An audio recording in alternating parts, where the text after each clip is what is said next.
Got it.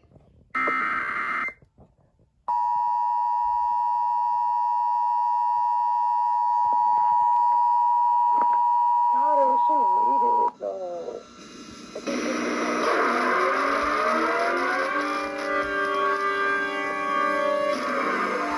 This is an activation of the Amber Alert system at the request of the Princeton, Texas Police Department.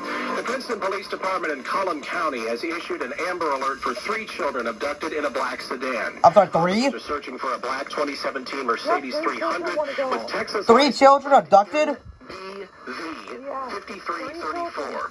The suspect is a 37-year-old woman, Nazia Ali, who is suspected of abducting a 5-year-old boy named Umar Ali and 2 girls, 8-year-old Aisha Ali and 16-year-old Zainab Ali. Princeton police are asking the public to call 911 if you have any information.